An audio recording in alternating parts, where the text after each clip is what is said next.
Good afternoon, and thank you all very much for coming. My name is Hemal Sampad. I'm a fourth year in the School of Medicine, and on behalf of the Gold Humanism Honor Society, I want to welcome all of you. Before I introduce this afternoon's speaker, I want to just take a moment to thank our sponsors for this lecture. This lecture was sponsored by a grant from the Arnold P. Gold Foundation. In addition, we received generous contributions from the medical schools chapter of the American Medical Association Medical Students Section, from the Medical Alumni Association, and from Dr. Richard Colgan of the Department of Family and Community Medicine. Our thanks to all of them for making this lecture possible. In the fall of 1988, Dr. Arnold P. Gold, a pediatric neurologist at Columbia University, created the foundation that bears his name because he felt that the phenomenal advances in medicine in the 20th century had dwarfed the essential humanistic elements, resulting in new physicians who were academically brilliant, but who often lacked caring and compassion. The Arnold P. Gold Foundation and the Gold Humanism Honor Society were established to restore the practice of medicine. At the University of Maryland, members of the Gold Humanism Honor Society are selected through a peer voting process and faculty review during the third year of medical school, with the goal of selecting rising seniors that most demonstrate the ideal traits that Dr. Gold saw in the compassionate physician. Earning membership in the Gold Humanism Honor Society is one of two honors that is noted on the medical student performance evaluation that goes out with every fourth-year medical student's residency applications, the other honor being membership in the Alpha Omega Alpha Medical School Honor Society. At medical schools across the country, the Gold Humanism Honor Society sponsors the annual white coat ceremony in which members of the freshman class of medical students receive their white coats and take the Hippocratic Oath as they formally become practitioners of medicine. In addition, at the University of Maryland, our chapter sponsors an annual service project. This year, on April 11th, we partnered with Habitat for Humanity to build safe homes in our community. Our goal is to promote the ideals of compassionate patient care and to raise awareness as to the issues that hinder physicians' abilities to engage in such care. And there's perhaps nobody who is more keenly aware of these issues than our speaker this afternoon. Dr. Steven Bergman did his undergraduate training at Harvard University, which included doing neurosurgical research right here in Baltimore as part of his senior honors thesis. He also attended Oxford University in the United Kingdom under a Rhodes Scholarship before enrolling at Harvard Medical School, where he earned his MD. It was Dr. Bergman's experiences during his internship at Beth Israel Hospital in Boston that inspired him to write his first and most famous novel, The House of God. Written under the pen name of Samuel Shem, The House of God has been described as a novel that, through its biting satire and vivid imagery, does for medicine what Joseph Heller's novel Catch-22 did for the military. Although condemned by the medical community when it was first published in 1978, over the past 3 decades, The House of God has become one of the most widely read and most widely respected books in the medical field, and has been named by the prestigious medical journal Lancet as one of 2 most important medical novels of the 20th century. The Harvard Club of New York writes that Samuel Shem is easily the finest and most important writer to ever focus on the lives of doctors and the world of medicine. Dr. Bergman is the author of 4 novels, his most recent being The Spirit of the Place, which won 2 National Best Novel of the Year awards, as well as numerous essays, several nonfiction works, and an off-Broadway play entitled Bill W. and Dr. Bob, about the founders of Alcoholics Anonymous, which won the Performing Arts Award of the National Council on Alcohol. Dr. Bergman is a psychiatrist and served on the faculty at Harvard Medical School as a clinical instructor of psychiatry for 35 years. He is the winner of numerous awards, has given the commencement address at over 50 medical schools across the country, and had the honor of giving the Arnold P. Gold Humanism and Medicine Lecture at the 2008 annual meeting of the Association of American Medical Colleges. Ladies and gentlemen, please join me in welcoming Dr. Steven Bergman.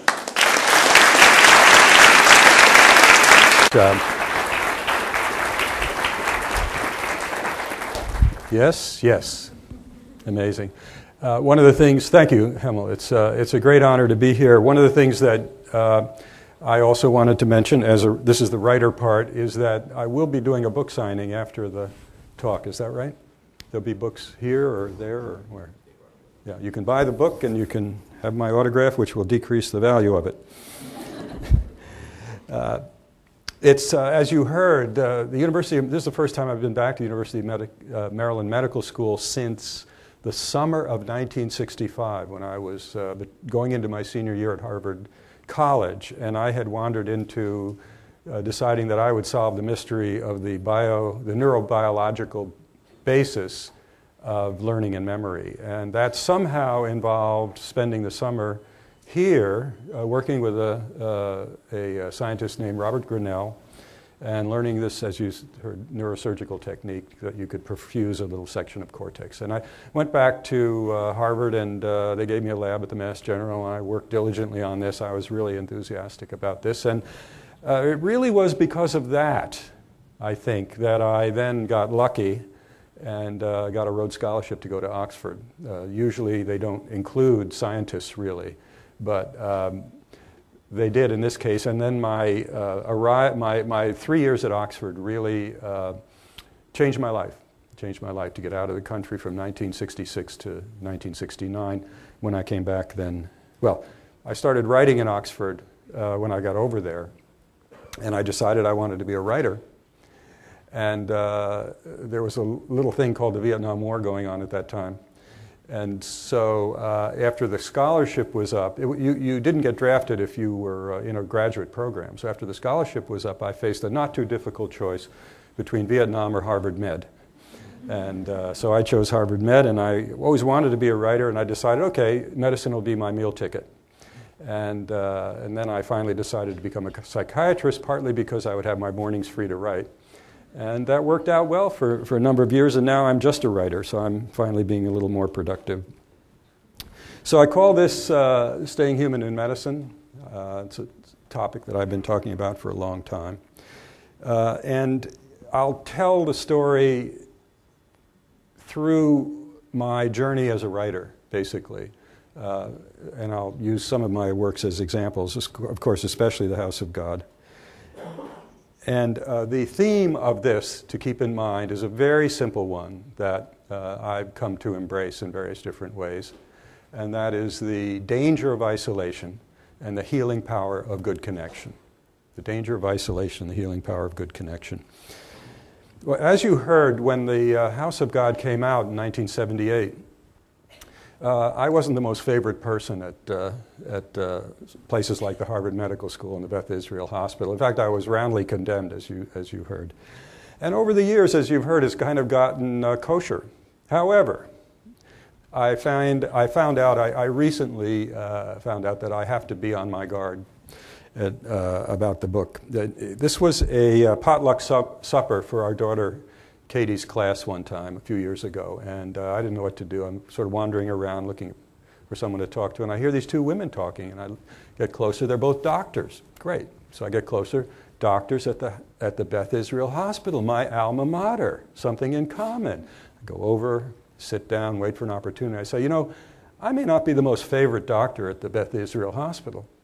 And one of them looked at me and with venom said, well, you can't be as bad as that guy that wrote that book. And there was this delicious pause, right? And I said, well, I am the guy that wrote that book.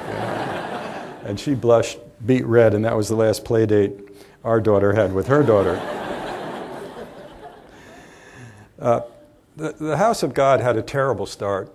I never had written a novel before. I'd written other things, plays and poems and stuff. But when we entered our internship, we were idealists when we went to medical school, and when we entered internship, it was such a bad experience in some ways that I figured somebody had to write it. It's what I call, what drives me as a writer is something I call, hey, wait a second moments.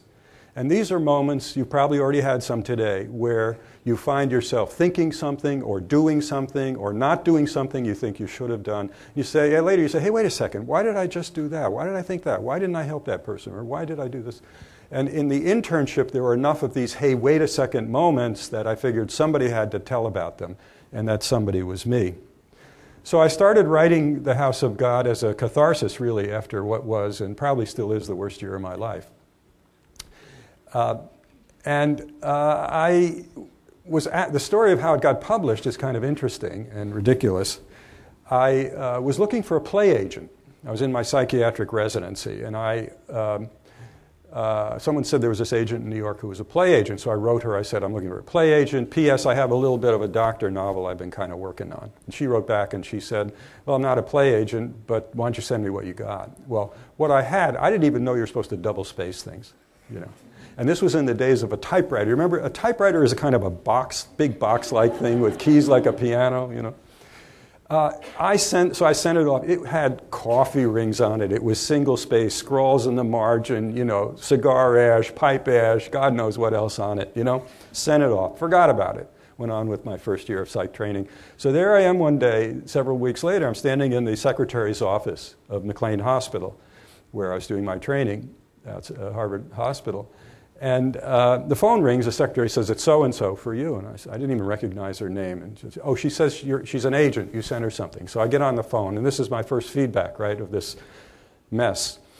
And her first words to me were, well, I don't know if you're a madman or a genius, but I really love what you sent me. And I had the presence of mind, actually, to say, well, I can't help you there, but you should know I'm speaking to you from within a mental institution at this time. So, you know, gradually, you know, nobody wanted to publish it. Gradually, I double-spaced and got a contract, you know. And I remember, it was rewritten 7 times. I seem to have to rewrite my novel 7 times for some reason. And it was just about to be published, and I met with the publisher, and he said, well, you know, we got to look at this legally. Are there any people in this novel that are identifiable? I'm thinking, oh, God, you know, who isn't, you know? And so I thought I'd kind of fudge it, and I said, well, yeah, actually there's one who's really identifiable. He's the chief of medicine. And so he asked me, I said, yeah, he looks like him, he acts like him, he talks like him, you know, all of his mannerisms are like him. And meanwhile, the guy says, oh, that's bad. And I'm thinking this book isn't going to get published, you know. And so he looks at me and he says, well, does he have a big red birthmark on his cheek? And I said, no, he doesn't. He said, well, now he has. And if you open your copy, the first, and I think only time it's mentioned, is that the chief of medicine has a birthmark on his, it's called the libel prevention birthmark. Right? In the small miracle department about the House of God all these years later, the places that hated me the most were at Harvard Medical School and the Beth Israel Hospital. And lo and behold, a couple of years ago, guess who was the commencement speaker at Harvard Medical School? And even more amazing, guess who was invited to speak at the Beth Israel Hospital about a month ago? Right. So the message there for you young people is you live long enough, the people who hate you are either dead or retired. You know? When I told my buddies at Harvard Medical School that I'd been invited to give the commencement speech, my House of God buddies, I immediately got 3 emails. One of them said, they must really be hard up. We must really be in a depression. Right? The second one said, there must be some mistake. Are you sure it's not the commencement address at the Harvard liquor store on Mass Ave? And the third said, this is the end of civilization as we know it. Okay, what about the House of God? This is all in retrospect. You know, I was just trying to, as I say, it was a sort of a cathartic effort, and I was meeting with my friends who had been interns, and we'd talk, etc. But years later, what I realized is that we often at times of decision think we're making a decision based on some rational data or practical advice or whatever, and it turns out, looking back later on, you find out you hadn't the slightest idea of the historical and cultural forces that were driving you along, carrying you along at the time that you made that decision. And that became true years later as I look back on the House of God, because our generation was the ones who at college we're in this brief, wonderful period of American history. We had this bizarre notion, if you saw an injustice or an inequality, like the 1% and 99% now, if you got together and took action, you could change things. What a bizarre idea, right? Well, we helped to put the civil rights laws on the books, and we ended the Vietnam War. Okay? So when we went into our internships, when I went into my internship at the Beth Israel, we just naturally were we just naturally thought that if we saw things we didn't think were right in medicine, we could resist them. And in fact, you can read The House of God as a kind of a novel of nonviolent resistance, the different ways that the different interns resisted what they saw was an unjust system. And that was what happened. We walked into this system as idealists, and we immediately felt ourselves in a conflict between the received wisdom of this big medical system and the call of the human heart. Simply put, we were, as in the book, we felt we were not being understood, and we were being forced to treat patients in ways that we didn't think were humane. And so naturally, we kind of took action. Let me read you a short, true piece. This actually happened in the House of God early in the year. It's about an intern called the Runt. The Runt was having a hard time. As he sat down to lunch, he took out a pill box, put a pill on his hamburger, and munched it down. When I asked what it was, he said, "Valium, vitamin V. I've never been so nervous in my life." Does the Valium help? Makes me feel kind of sleepy, but I feel pretty unflappable. I'm writing orders for it for all my patients. What? You're putting all of them on Valium too? Why not? He said. They're all very nervous having me as their doctor. After the others had left, the Runt said he had a confession to make. It's about my third admission last night. In the middle of all this trouble with the yellow man, this guy comes into emergency, and I couldn't handle it. I offered him $5 if he'd go home. He took it and left. True story. Try it next year for those of you who are graduating. And this other piece, short piece I'm going to read from the book is one of the joys of writing, actually. One of the things you can do as a fiction writer is if you've been in a situation and you're writing about it and you realize you didn't do the right thing and you wanted to kind of correct it, you can kind of do it in writing, and you'll see what I mean in this. The true part of this story is there was a woman who was a patient of mine, a middle-aged woman with metastatic breast cancer who had gone down to surgery that morning. The surgeons had opened her up. It was too widespread. They did nothing, and they just sent her back up to the ward. And she was there on the ward, conscious again, and nobody had come up and told her what they'd found. And so the nurse came up to me and said, you're an intern, you've got to tell her. And I said, look, I'm not, no, I was scared stiff, and we hadn't had any instruction in how you give patient bad news. I mean, this was the dark ages, And I said, it's her private doctor's responsibility, or maybe a nurse's or something. And that's as far as it went in reality. And I just walked away. I don't know who told her. But in the House of God, you'll see this passage if you're interested. This is what I wrote. When I came to write this, I said, well, this is what I don't know. It wasn't conscious. This is what I wrote. The fat man comes up. Overhears this. The fat man who is, is a hero of the House of God. Laws such as, at a cardiac arrest, the first procedure is to take your own pulse, right? And the fat man says he'll do it, right? And then this is the way it goes on. Roy describes the scene. I watched him enter her room and sit on the bed. The woman was 40. Thin and pale, she blended with the sheets. I pictured her spine x-rays, riddled with cancer, a honeycomb of bone. If she moved too suddenly, she'd crack a vertebra, sever her spinal cord, paralyze herself. Her neck brace made her look more stoic than she was. In the midst of her waxy face, her eyes seemed immense. From the corridor, I watched her ask Fats her question and then search him for his answer. When he spoke, her eyes pooled with tears. I saw the fat man's hand reach out and, motherly, envelop hers. I couldn't watch. Despairing, I went to bed. And then later that night, after seeing a patient, he returns. Roy glances into the room again. Fats was still there, playing cards, chatting. As I passed, something surprising happened in the game. A shout bubbled up, and both the players burst out laughing. So you see what I mean about being able to redo reality in fiction. And actually, I've been told that if you think about it, that is really a good lesson for you who are about to go on the wards of how you deliver bad news to patients, right? He comes in, sits at eye level, lets her ask her question, answers it truthfully, and he doesn't run out the door. He sits there, and he doesn't say anything.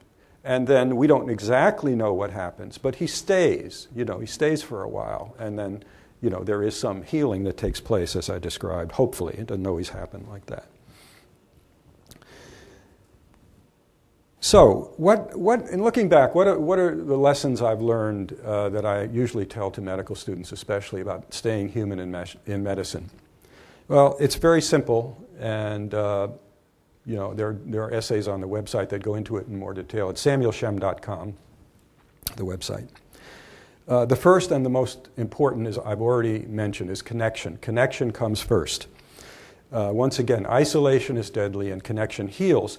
And it's interesting, as we get more and more savvy about the difference between a patient, say, who's isolated in the hospital and one who has a whole family involved or friends, those people tend to do better in all kinds of things. Things you might think of, like, infections or recovery from surgery, but even in much more what we think impermeable or drastic things, like, really serious illnesses, cancer and stuff. So I think without going into it too much, there's a lot of hints now, after all these years, that whatever the qualities are of a good connection with someone, they can affect the body, probably through the immune system, right? There are some studies that show immune response goes up, and immune response can go down.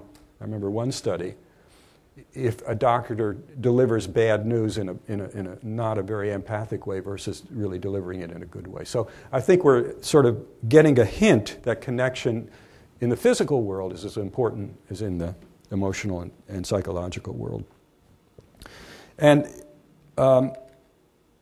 part of that is saying, connection not just in medicine. Medicine is part of life, not vice versa. I mean, one of the things that's really hard when you become a doctor is to keep your family going, your family connections going, your relationships going, right? And the one thing that a teacher of mine once said is that happiness is not an individual matter. That is, in America we're taught that, it's a self-actualizing, one might say self-centered culture compared to some others. But, and there's a lot about how to make yourself happy. But the fact is that happiness is not an individual matter. It's a matter of your connections with other people, your good connections with other people, which I'll get to later.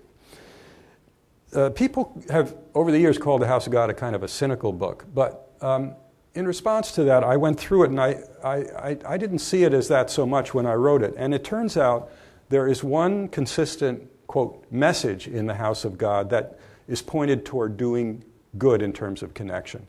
And that is the phrase, being with the patient. Now, I'll read you a couple of passages from the book, a couple of sentences. This is the fat man. I make my patients feel like they're part of life, part of some grand, nutty scheme instead of alone with their disease. With me, they still feel part of the human race. And let's see. Yeah. And this is a patient of Roy, the narrator's, Dr. Sanders. What sustains us is when we find a way to be compassionate, to love. And the most loving thing we do is be with the patient, like you're being with me. And then Roy, at the end of the book, says, what these patients wanted was what anyone wanted, the hand in their hand, the sense that their doctor could care. So even then, when I wasn't very wise about these things, I made a kind of a, what do they call it on the screen? You put a marker on the screen or something of your computer. You mark it as being with was important. The other three things I mentioned when I talk about how to staying human in medicine, are speaking up is the second one. Speaking up or speaking out. It's important when you see something that's not right in the medical system, that's unjust or unethical, that you speak out. not only to call attention to it, but because speaking out is essential for your survival as a human being. If you witness some of these things and you keep it to yourself and you don't say anything, guaranteed you're going to suffer and you're going to spread more suffering around. The third thing is empathy. Learn empathy, and that's obvious. I said this to a second-year Harvard class I was teaching, seminar group, and a guy's hand shot up and he said, "Oh, we already learned empathy." Wow, pretty impressive, Harvard. So I said, "Well, what'd you learn?" He said, "Well, it was easy. It was last year in interviewing, patient interviewing." I said, "Yeah." He said, "All you do is you repeat the 3 last words the patient said, and you nod your head." Our daughter picked this up, I think, from Janet and me at one point, and she had, when she started doing emails, she had a tag on her emails, and it was about empathy. And she said, because empathy is basically putting yourself in another person's shoes in a feeling way. So the tag she had was, it's important to walk a mile in another person's shoes. That way you're a mile away and you have their shoes. How do you learn empathy? Well, other person's shoes, obviously. But for doctors, it's really interesting. I heard it again today. We doctors learn empathy often if we were treated very well by a doctor when we were young, or we have a family member who is in trouble in a hospital and we see that person being treated badly. I've had the experience sitting in a corner in a room, and I think my mother was sick in a bed, and the hospital team came in not knowing I was a doctor, and "How's our gal today?" and sort of treating her like we sometimes treat people, and I was kind of appalled. So in medicine, you can't really PowerPoint empathy. The way you learn empathy in medicine is you watch people who are good at it. And when you find people who are good at it, and I guarantee there are some in the room, you sort of follow them around. You do rotations with them. You try to get them as a mentor, things like that. And then the final thing about staying human is learn your trade in the world. And what that means is the patient is never only the patient. The patient is the family, the friends, where the water comes from, where the garbage goes, the toxins, the climate, the whole thing. Now, when I went to medical school, out of 100 people in my class, I don't think more than 10 had ever been out of the country. The good news is that this class, your generation of doctors, young doctors, medical students, have been everywhere. They've done everything. You've been all over the world by now, and you really don't feel that strangers are strange or foreigners are foreign. It's a remarkable thing, and the diversity in medical school now is absolutely astonishing. So that's the good news. The bad news is that you're about to enter a healthcare system, those of you who are just going into it, that's a total disaster. It's a disaster. It's worse for the patients, it's worse for the doctors, it's only better for the insurance company, the insurance industry. And I have a lot to say about that. Maybe I'll hold that for questions at the end, or I can talk a little bit more at the end about it. Simply put, I'm for a national, healthcare system like every other industrialized country. The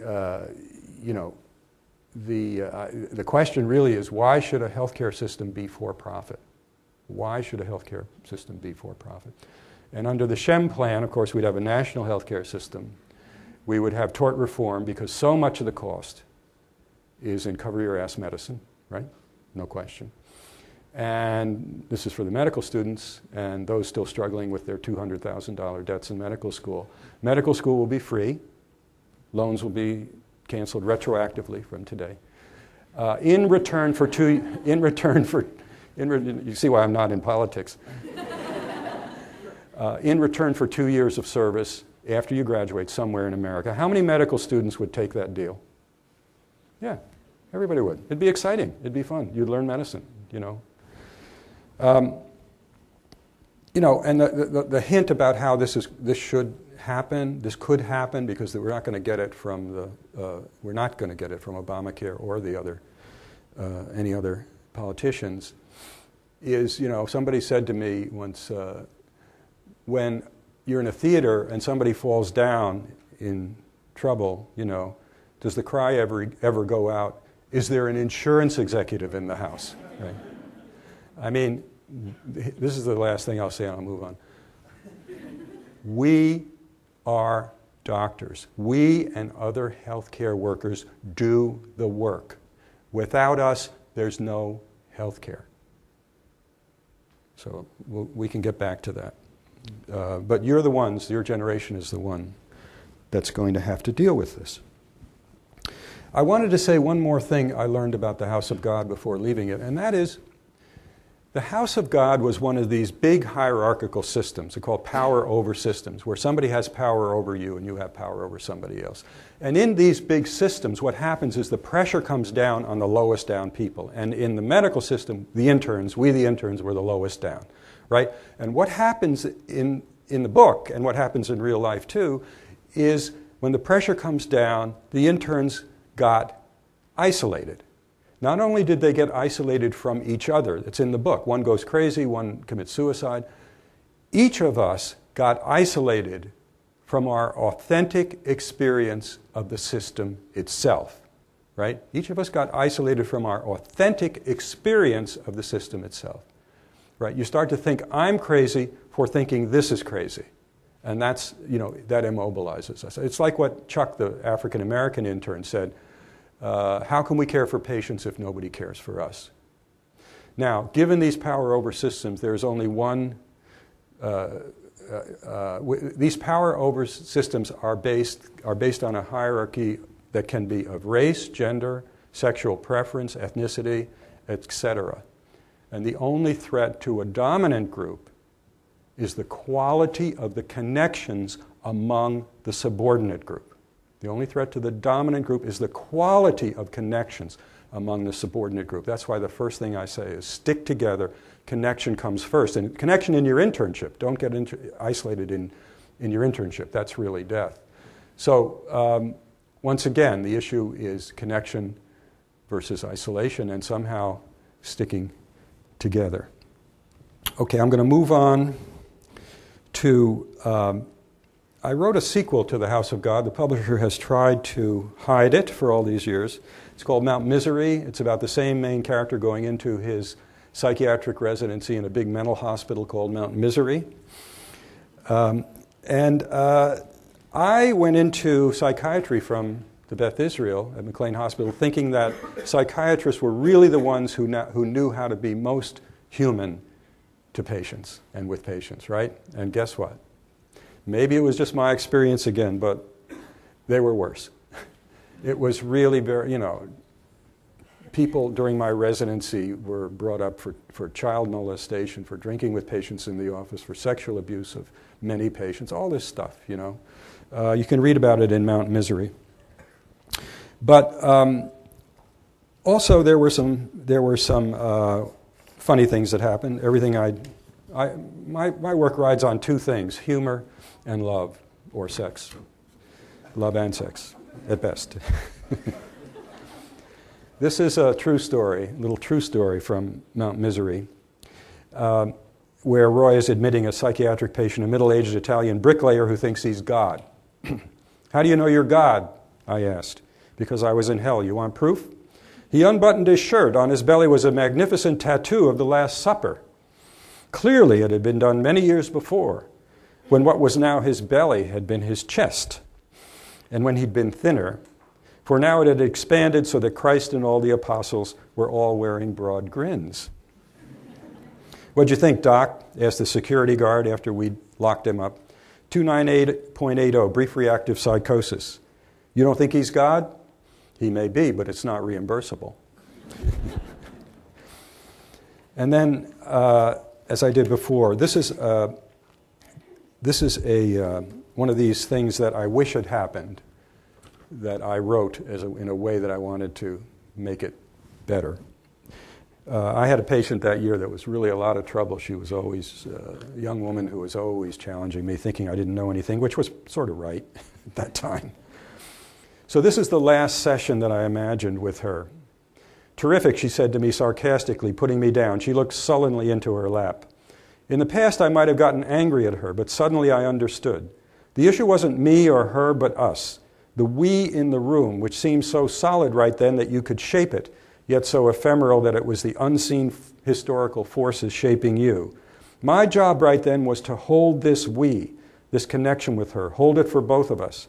That was my job as a doctor, to use my experience with others who had suffered and my vision born of that experience to bring someone who was out on the edge of the so-called sick into the current of the human, to take what seems foreign in a person and see it as native. This is healing. This process is what the healing process is. This is what I signed up for years ago. This is what good doctors do. We're with people at crucial moments of their lives healing. And that was a little bit of an advance for me, and it leads me to the next thing I'll mention. My wife and I then started working with men and women, trying to bring them together across differences at Wellesley College at the Stone Center, Women's Center.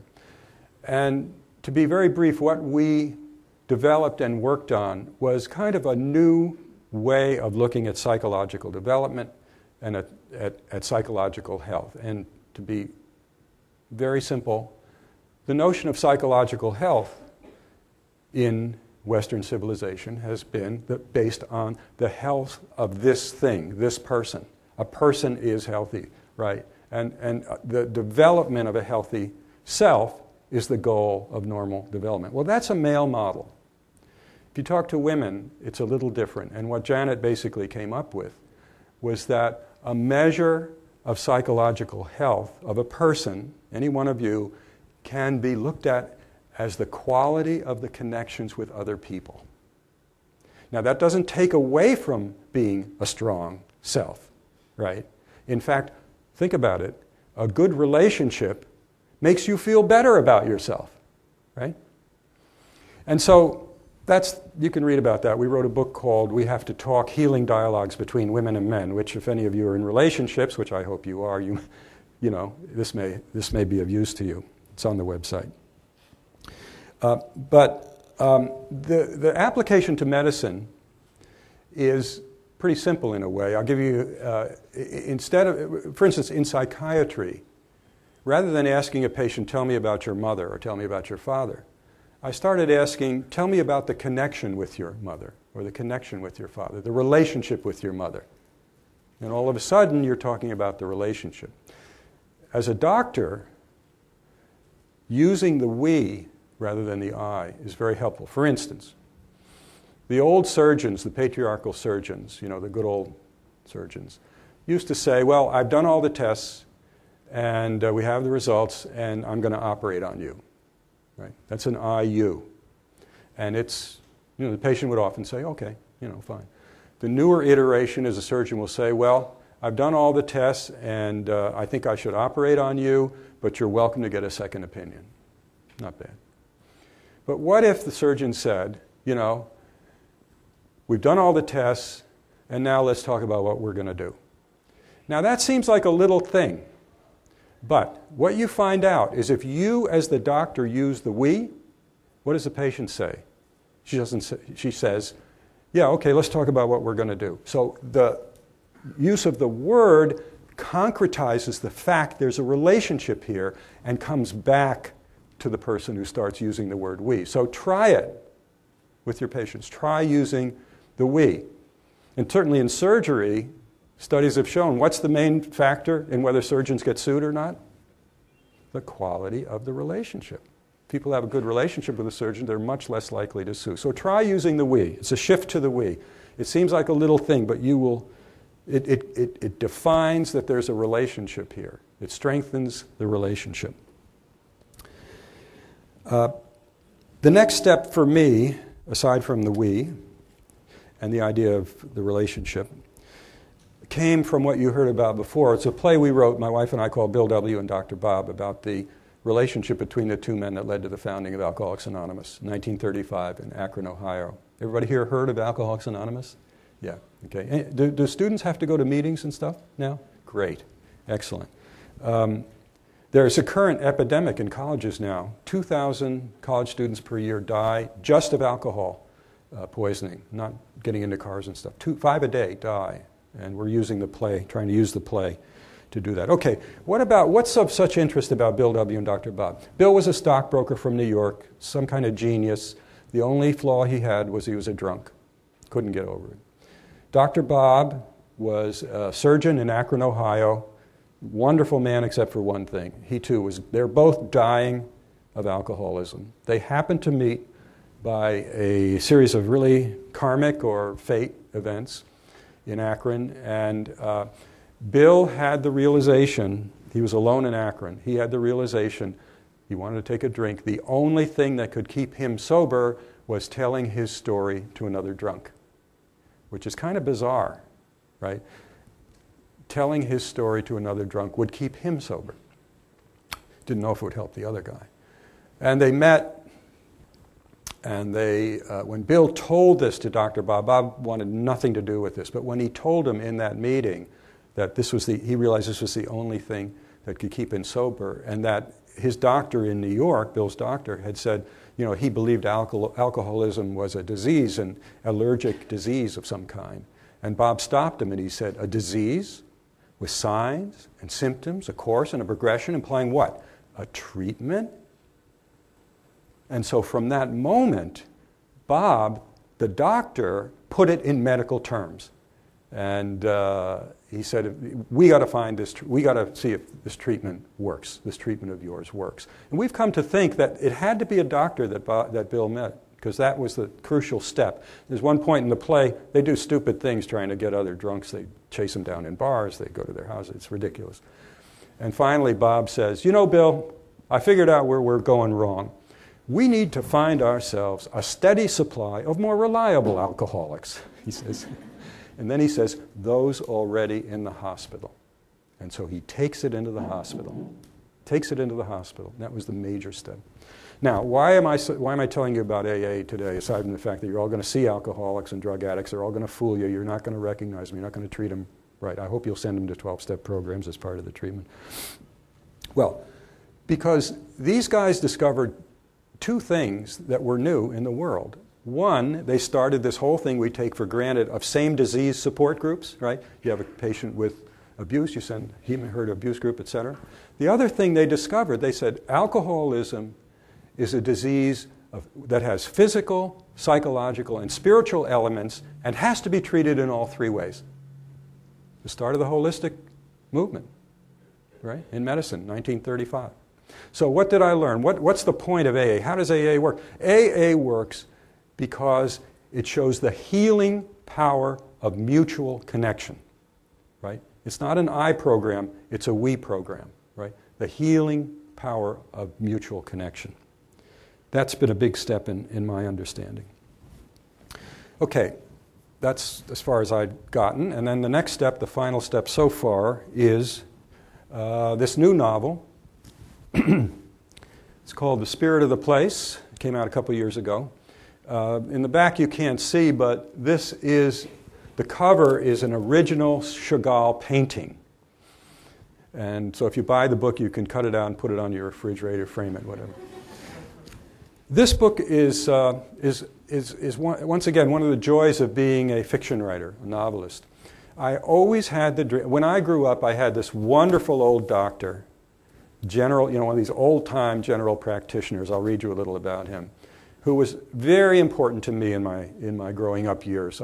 He was like a counselor. I went to him for advice, which he never gave. But he started to take me around with him, And that's what got me into medicine. And I always dreamed of going back to that little town, Hudson, New York, up on the Hudson River, and join him in practice, But it didn't work out. So I did the next best thing. I did it in fiction. It's about this 40-year-old guy who's been divorced, running around the world with Doctors Without Borders. And he's finally fallen in love with a dynamite, wonderful, Italian, beautiful, sexy yoga teacher. So I get to write about that. That's another joy. And he's finally kind of happy after this miserable divorce and all. But his mother back home has died. He's missed the funeral because they didn't know where he was. And he goes back, and he's broke. He needs money. It turns out the terms of her will are such that he doesn't get anything unless he lives in her house in the middle of this town for a year and 13 days. He hates this town. It's been anti-Semitic. He's Jewish. It's this broken down, horrible wreck of a town, you know? And he thinks, well, he'll just go home and the hell with it, he'll go back to his Italian lover. But, of course, he stays. Otherwise, there'd be no book. I want to read a couple passages. Once again, so this is really a more general story about a doctor. Let me just see. Where am I looking? Here we go. Okay. It has humor in it, as usual.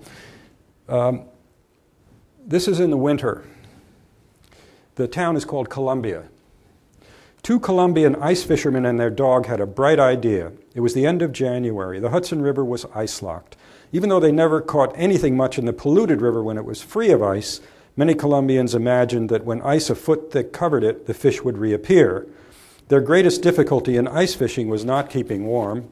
After all, they would drink enough beer so that it acted like antifreeze, and they would drag portable gas stoves out to their huts on the river. The difficulty was cutting through the ice. Many male Colombians had a love affair with internal combustion, and their favorite was when their manly hands were caressing a chainsaw. Yet in the dead heart of winter, a chainsaw required just that little bit extra presence of mind from inebriated Colombians to cut through the ice without shearing off a toe or a foot or a leg. At dawn on this viciously cold day, the 2 Colombian ice fishermen and their dog had the bright idea of using dynamite to blast their hole in the frozen river. True story now. They drove their pickup out onto the ice toward the neglected old lighthouse. They got out, all 3. They managed to identify the fuse end of a stick of dynamite, congratulating themselves on their creative intelligence and hardly able to contain their excitement. One held the stick of dynamite. From his cigar, the other lit it. It sizzled a fuzzy phosphorescence.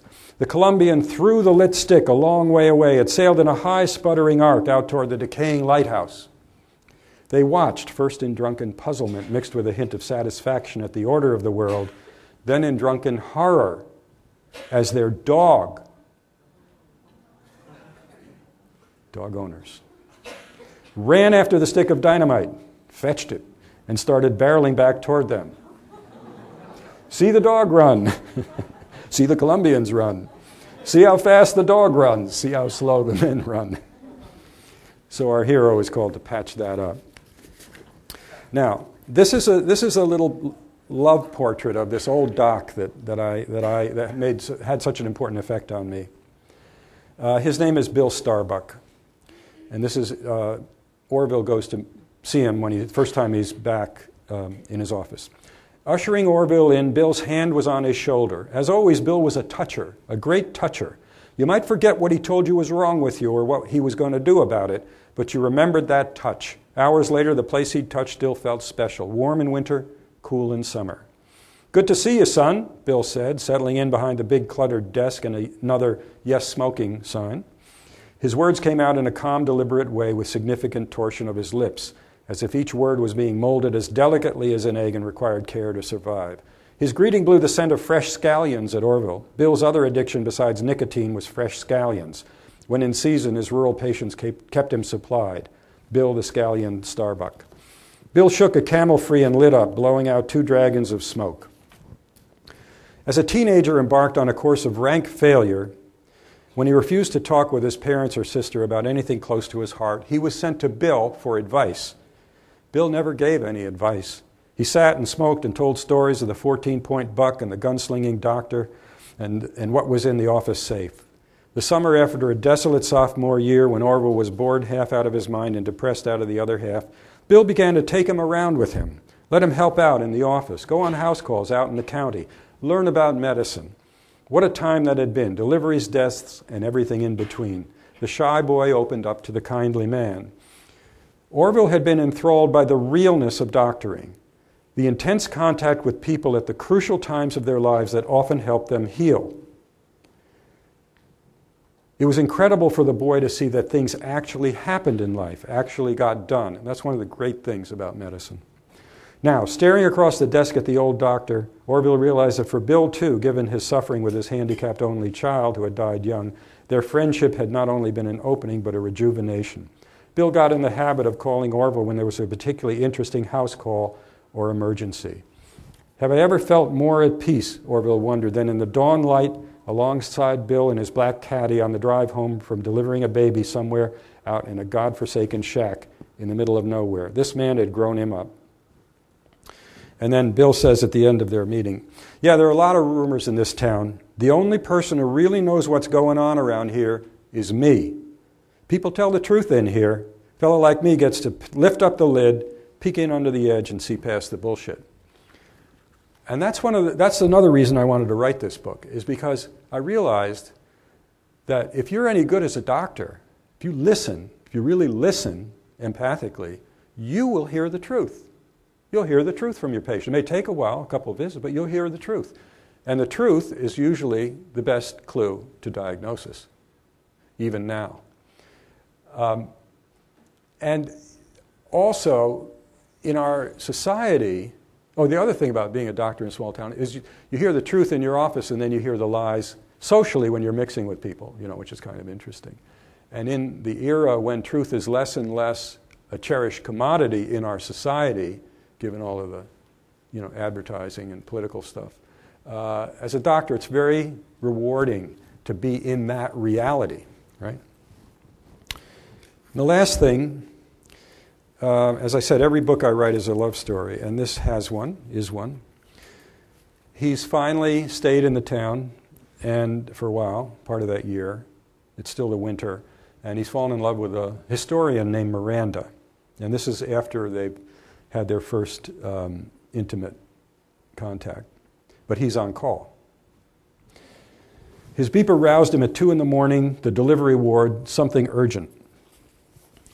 The nurse had paged him for a delivery of twins. He'd been tending the couple through the pregnancy, her first. They were poor and black, a man and woman he'd known vaguely as a girl and boy. There's something wrong, the night nurse was saying. Come quick. Wrong big time, he realized. The tap of death on a baby's shoulder. He explained that he'd have to do an emergency C-section. The couple agreed. He scrubbed in fast and did the section. Twin boys. One was well-formed, robust, squalling. The other was microcephalic, its head the size of a doll's, but with lips and nose and eyes crammed together and with no forehead, giving it a frog-like look.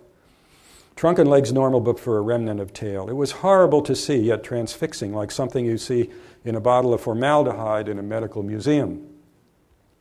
The nurse took the healthy baby to the father, leaving Orville to wait for the other to die. Luckily and quietly, by the time he had gotten done with closing the groggy new mother's abdomen, it did.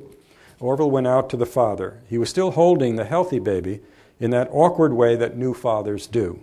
The nurse had told him the other had died. What happened? The man asked in shock.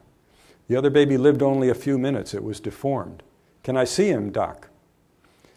Orville hesitated. The older doctor in him, the good old Doc Starbuck, would have patted him on the shoulder and said, "No, son, better you don't." The younger doctor applauded his wish, though knowing that once seen, it would be indelible. Orville said, "You can, sure. I just want you to know that you'll never forget it." "Him," the man said. "I want to see him." The nurse took the healthy baby, and Orville and the father went in together to see the other son. He'd been cleaned up, so he looked better, less frightening. The father reached out a hand and touched the perfect shoulder and then the squashed head. He bowed his own head and crossed himself. In the name of the Father, the Son, and the Holy Ghost, amen. He looked up at Orville. His eyes were wet, sorrowful. He said, "Thank you." "And you," Orville said, feeling in this man the power of facing into in a world that as a rule turns away. "I think she'll want to see him too." "Fine." The father picked up the dead baby to take him to his mother.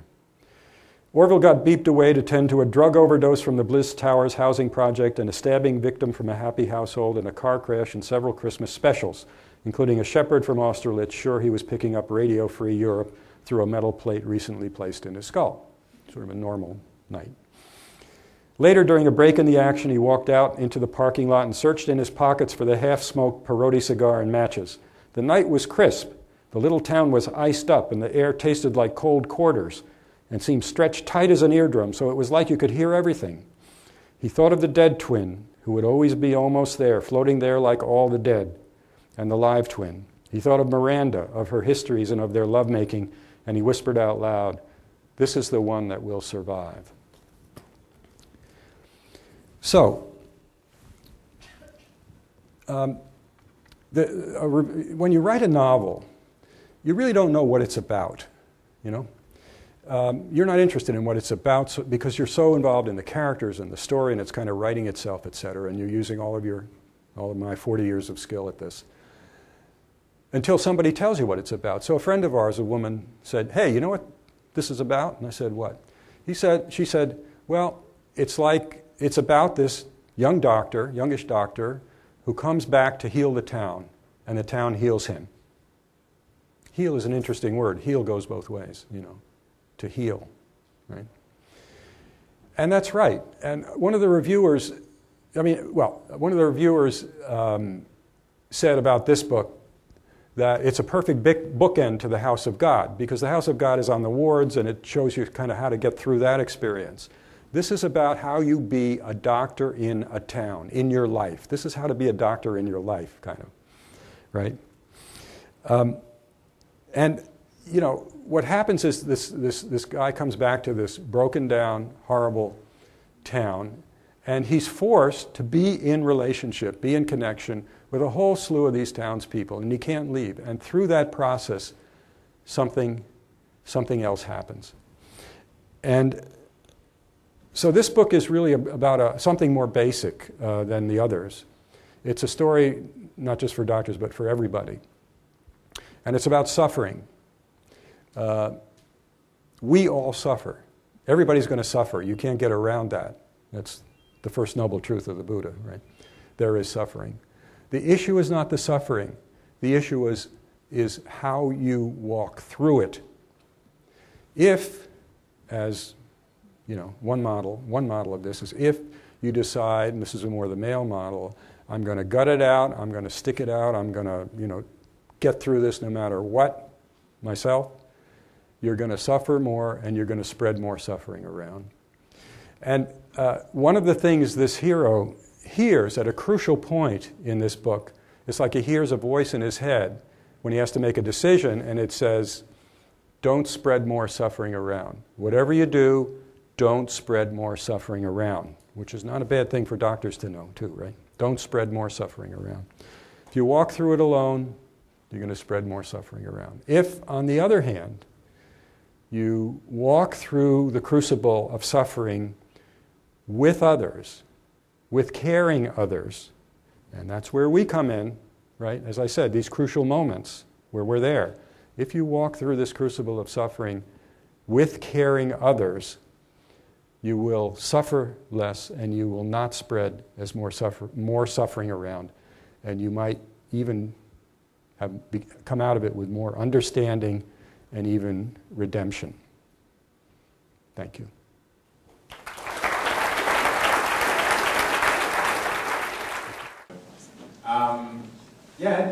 Obviously this book was written in, sounds like you were trained in the 70s, and there's been a lot of changes trying to make the practice of residency and internship more humane with work hour limitations and different bureaucratic as well as, you know, sort of mentoring type approaches.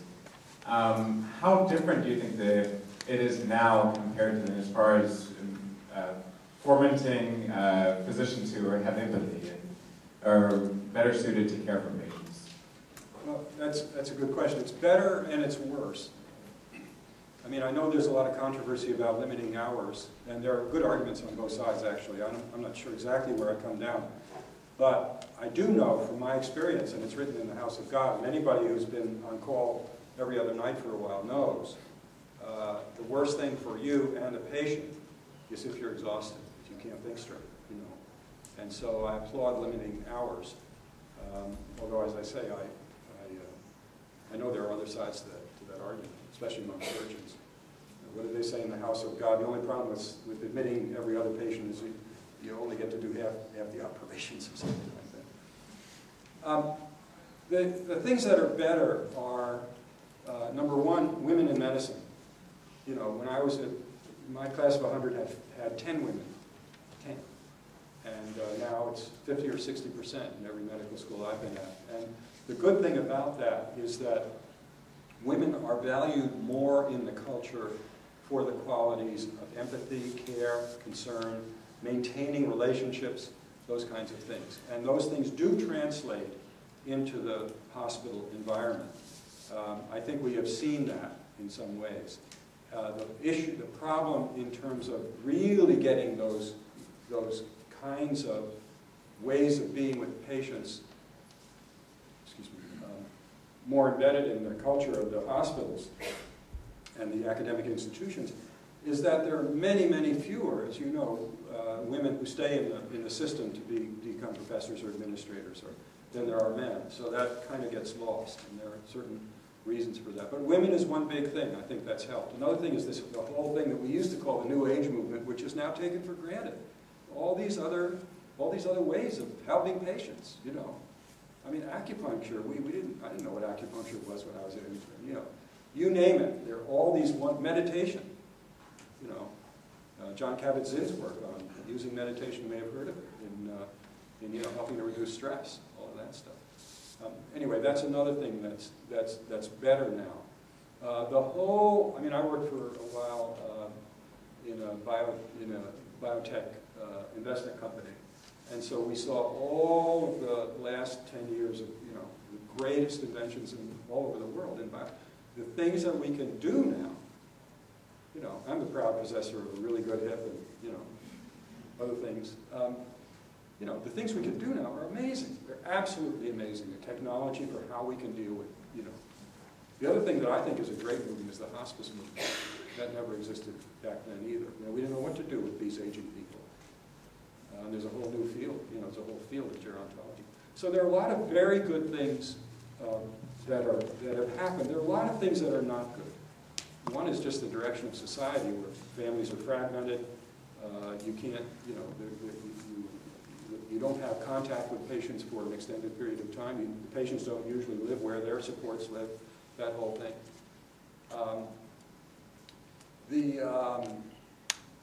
You know, I've already mentioned, I think we've got it backwards in terms of what good health care is, really. You know, I mean, there are starting to be some movements, but preventive care is so much more important in some ways. You know, I mean, where do we start? Talk about what people eat.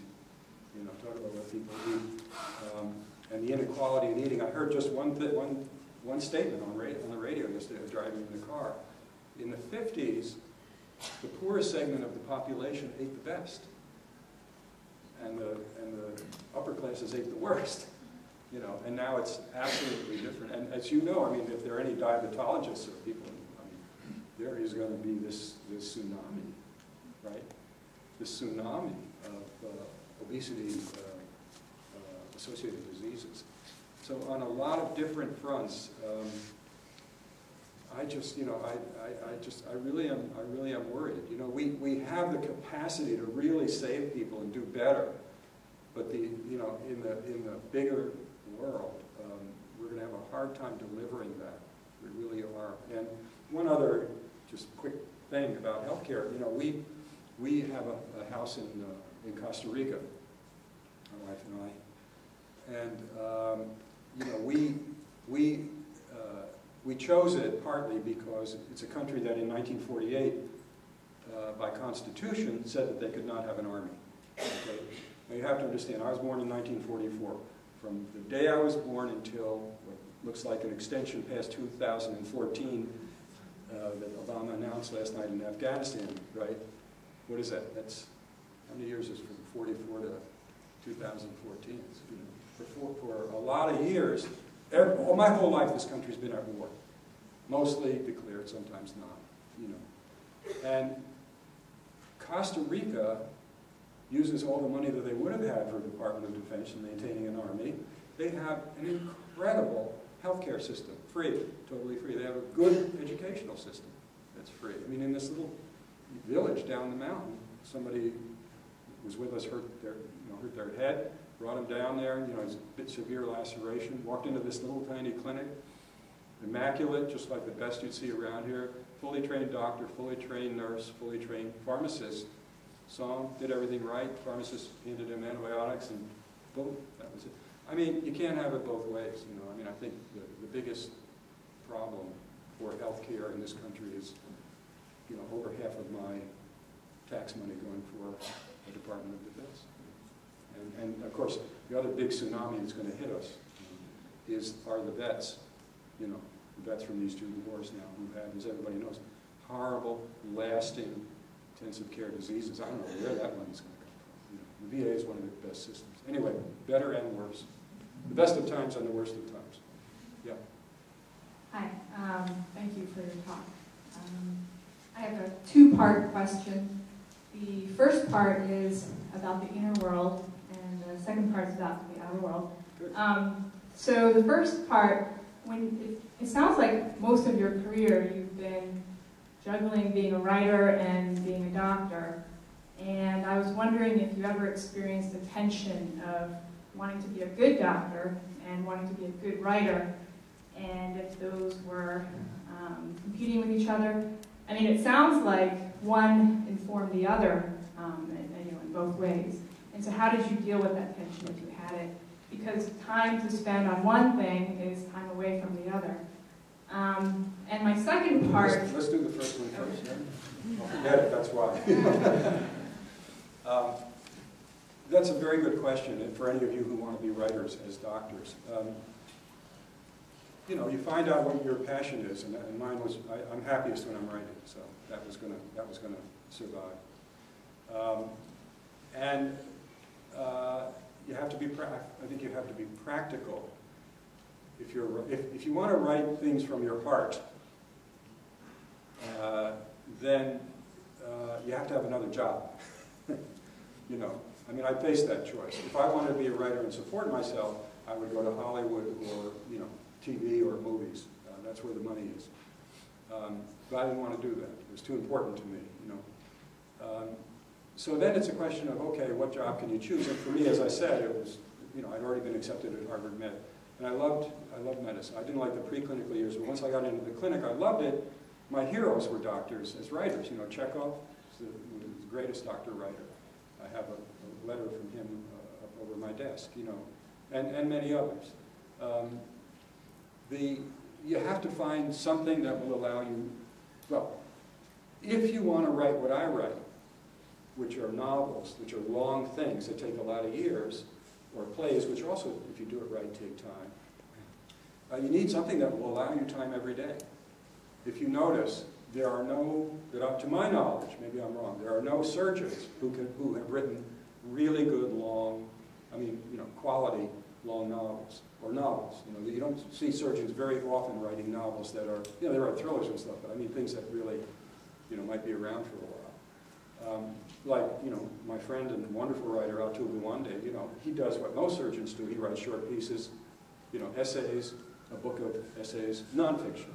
I think also one thing you might want to learn if you're thinking of becoming a writer, if you're a doctor, I'm firmly convinced that you either have a nonfiction brain or you have a fiction brain. I do not have a nonfiction brain. It kills me to write nonfiction. I like, you know, going places that way. So, you know, if you want to write nonfiction things, then it doesn't matter what you choose in medicine because you can write essays, short stories, etc. That'll work. If you want to write longer things, I think you have to choose something that will allow you time every day. And I was delighted to find that with psychiatry, I could have the mornings free. Now, that sounds easy, but it was very difficult. I had to learn to, it's like you know, you do physical exercise. I had to do emotional exercise to, you know, write fully in the morning and stop, you know, around 11 or so, and then switch to, you know, listening to people fully in the afternoon. And it didn't work sometimes. I'd be sitting there with a patient, and, you know, I think because one of the novels I had been working on is in China, set in China, thinking I'm still in China. So it's a skill to learn. I think you can be good at both, but it's wearing. It's much easier now. For about 5 years, I have just been a writer. But I'm afraid, in this day and age especially, unless you write crap, you need another job. You know, it's amazing what's happened in publishing now. You know, it's the thing that publishers are looking for now. Mostly, frankly, sounds like kind of sophisticated blogs. You know, they literally are looking for, they go and search blogs of people to turn into even fiction. Anyway, what's the second question? Well, you led into my second question, which was the practical, how you write daily. Question: what time you wake up in the morning, and what kind of practice you have in the afternoon that allows you to take the mornings off, and just the practical, and just like, I appreciate the discipline you're saying that.